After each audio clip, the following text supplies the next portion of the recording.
ಕಾರ್ಯ ಒಂದಿದೆ, ಇಷ್ಟೆಲ್ಲವನ್ನು ಅರ್ಥೈಸಿಕೊಂಡೆ. ಆದರೂ ಒಂದು ಪ್ರಶ್ನಾರ್ಥಕ ಭಾವ ಉಂಟಪ್ಪ ಅಜ್ಜಿ. ಯಾಕೆ ನನ್ನ ಜನರ ಈ ಕ್ಷಣವೇ ಆಯಿತು?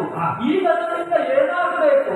ಲೋಕದ ಮಂಗಳ ಕಾರ್ಯದಲ್ಲಿ ನನ್ನ ಸಹಾಯ ಯಾರಿಗೆ ಯಾಕಾಗಿ ಬೇಕಾಗಿದೆ ಹೇಳಬಹುದೇ ಅಪ್ಪಾಜಿ? ಗಜವದನನಿಗೆ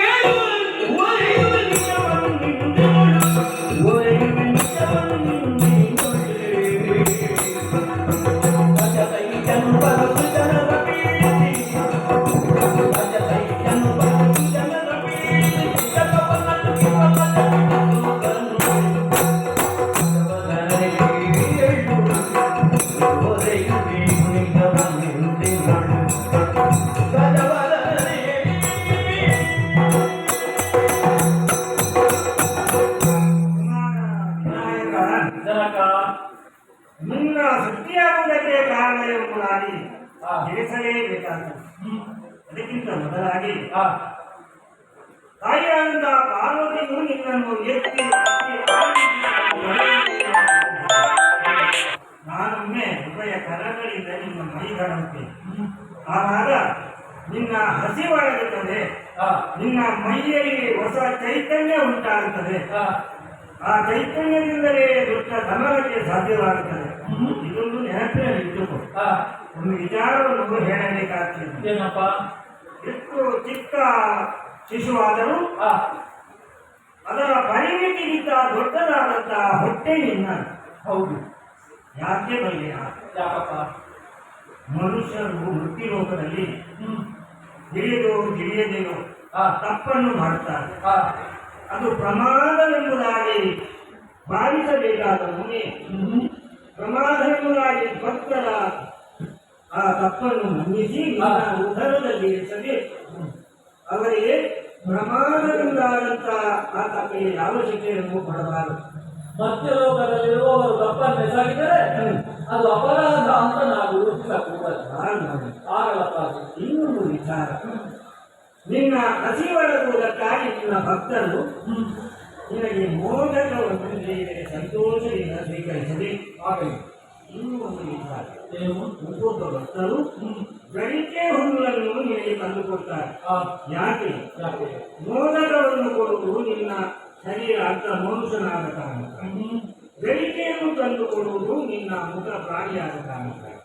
ಇದೆರಡನ್ನೂ ನೀನು ಸಂತೋಷದಿಂದ ಸ್ವೀಕರಿಸಿ ಭಕ್ತರ ಇಷ್ಟವನ್ನು ಈಡೇರಿಸಬೇಕು ಅಂತ ಜೊತೆಗೆ ನನ್ನ ಭಕ್ತನು ಬಳಿತಾನೆ ಗಜಾಸುರ ಎನ್ನುವಂತಹ ಧಾಮ ನನ್ನನ್ನು ತಪಸ್ಸು ಮಾಡಿ ಮೆಚ್ಚಿಸುವಂತಹ ಕಾಲದಲ್ಲಿ ಸಾತ್ವಿಕ ಗುಣವನ್ನು ಹೊಂದಿದ್ದ. ನನ್ನ ತಪಸ್ಸಿನ ಮೂಲಕವಾಗಿ ಪಡೆದಂತಹ ಹೊರ ಬಲದಿಂದ ಈಗ ರಥೋಗುಣ ಮತ್ತೆ ತಾಮಸ ಗುಣ ಹೆಚ್ಚಾಗಿ ಮೇಲೆ ಇರ್ತಾ ಇದ್ದಾನೆ. ಭೂಮಿಗೆ ಭಾರವಾಗಿದ್ದಾನೆ. ಅವನಿಗೆ ನಾನು ವರವನ್ನು ತಗೊಟ್ಟಿದ್ದೇನೆ. ಮರಣವೇ ಭಾರದ ರೀತಿಯವರು ಬೇಕೆಂಬುದಾಗಿ ತಿಳಿದಾಗ ಮೃತ್ಯುಲೋಕದಲ್ಲಿ ಹುಟ್ಟಿದವರಿಗೆ ಮೃತ್ಯು ಬರಲೇಬೇಕಾಗುತ್ತದೆ. ಹಾಗಾಗಿ ಅದು ಸಾಧ್ಯವಿಲ್ಲ, ನಿಮಗೆ ಬೇರೆ ರೀತಿಯ ವರವನ್ನು ಕೊಡುತ್ತೇನೆ ಎಂಬುದಾಗಿ ನಾನು ಹೇಳಿದಾಗ ಬ್ರಹ್ಮನು ಯಾವ ರೀತಿಯಲ್ಲಿ ಸೃಷ್ಟಿ ಮಾಡುತ್ತಾನೋ ಆ ಸೃಷ್ಟಿಗೆ ವಿರುದ್ಧವಾಗಿ ಪ್ರಾಣಿಯ ಜಠರದಲ್ಲಿ ಮನುಷ್ಯ ಅಥವಾ ಅರ್ಧ ಮನುಷ್ಯ ಹಾಗೆ ಹುಟ್ಟಿ ಬರ್ತಾನೋ ಅಂತವರಿಂದ ನಿನಗೆ ಮರಣ ಎನ್ನುವಂತಹ ವರವನ್ನು ನೀಡಿದ್ದೇನೆ. ಯಾಕಂದ್ರೆ ಮೃತ್ಯು ಹೊಂದಲೇಬೇಕುತ್ತಾನೆ. ಹಾಗಾಗಿ ಆ ಕಾರ್ಯಕ್ಕಾಗಿ ಅವನ ಹನನಕ್ಕಾಗಿ ಲೋಕದ ಭಾರ ಕಡಿಮೆ ಮಾಡುವುದಕ್ಕಾಗಿ ನಿನ್ನನ್ನು ಸೃಷ್ಟಿ ಮಾಡಿದ್ದೇನೆ. ಕಾರ್ಯ ಆಗುತ್ತದೆ. ನಿಮ್ಮ ಭಕ್ತನಾಗಿದ್ದಾತ, ಹಾಗಾಗಿ ವರವನ್ನಿದ್ದೀರಿ. ಈಗ ಭಕ್ತನಲ್ಲ, ದುಷ್ಟನಾಗಿ ಅಟ್ಟಹಾಸದಿಂದ ಮರೆಯುತ್ತಿದ್ದಾನೆ ಅಪ್ಪ. ಬಿಡಲಾರೆ ಅಪ್ಪ, ನಾನಿದ್ದೇನೆ.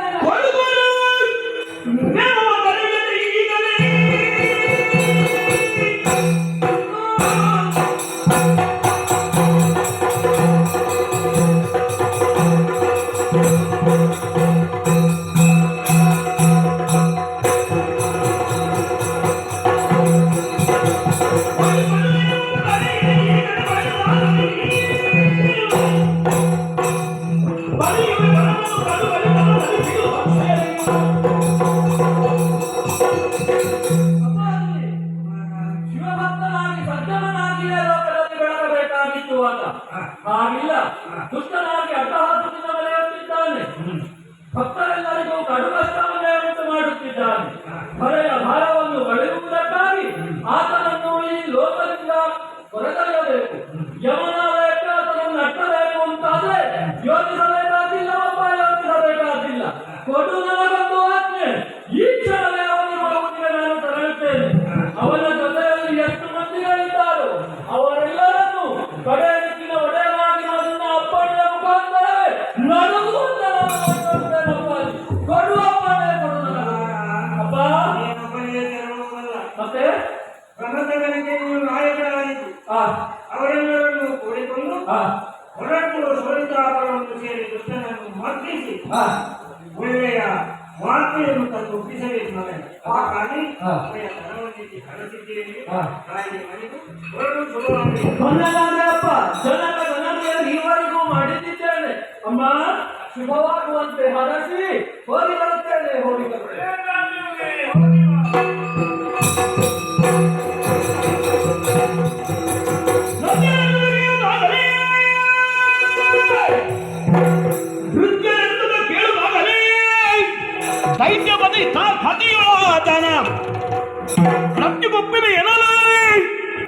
ಬಂದಳು ಪತ್ನಿ ಸಂಧ್ಯೆ,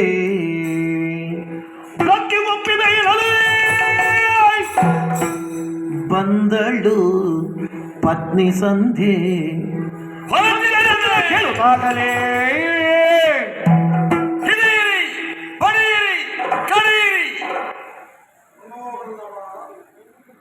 ಅತ್ಯಂತ ವೇಗದಿಂದ ಸಾಗುತ್ತಿರುವ ನಿಮ್ಮ ಕದಂಬ ಹೆಜ್ಜೆಗೆ ಅಡಿಗೆಯನ್ನು ಒತ್ತಿದ್ದೇನೆ. ಸಂಧ್ಯಾವಳಿ ಪ್ರಾಣಕಾಂತ, ಏನೇ ಏನೇ ಪ್ರಾಣಕಾಂತ ಮೋಹನಾಂಗದಾನ ಕೇಂದ್ರ ಕೇಳು ಮಾತಾ,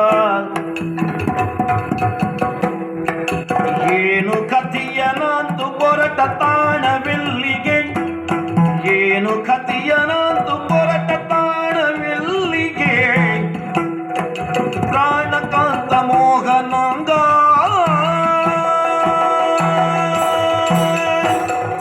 ಪ್ರಾಣಕಾಂತ, ಸಂಧ್ಯಾವಳಿ ಈ ರೀತಿಯ ಕ್ರೋಧವನ್ನು ಕಂಡವಳು ನಾನು ಹಿಂದೆ ಕಂಡಿದ್ದೇನೆ.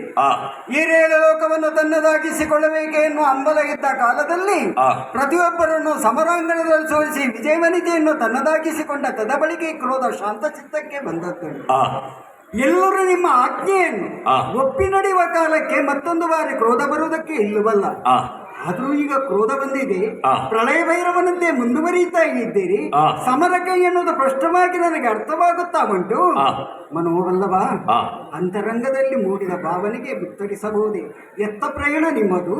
ಯಾತಕ್ಕಾಗಿ ಸಿಟ್ಟು? ಗರುಡನನ್ನೇರಿಕೊಂಡು ಬಂದಂತಹ ಹರಿ ಶಂಖಧ್ವಾನವನ್ನು ಮಾಡಿದಾಗ ನಾನು ಎದ್ದು ಹೊರಟಾಗ ತಡೆದವಳು ನೀನಲ್ಲ, ಈಗ ತಡೆಯುತ್ತಾ ಇದ್ದಿ. ಯಾಕೆ ಹೊರಟದ್ದು ಬಲ್ಲೆಯ? ಚಂದ್ರವೇ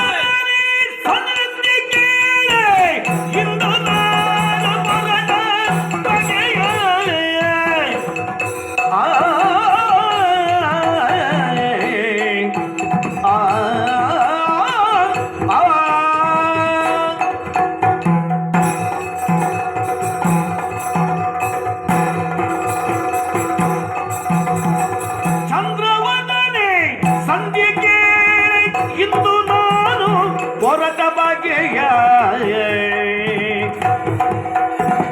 ಮಂದಮತಿಯು ಹುಡುಗ ರಣಕ್ಕೆ ಬಂದು ಕರೆವನೆ, ಮಂದಮತಿಯು ಹುಡುಗ ರಣಕ್ಕೆ ಬಂದು ಕರೆವನೆ, ಚಂದ್ರವದನ ಸಂಧ್ಯೆ ಕೇಳಿ ಇಂದು ನಾನು ಹೊರಟ ಬಗೆಯ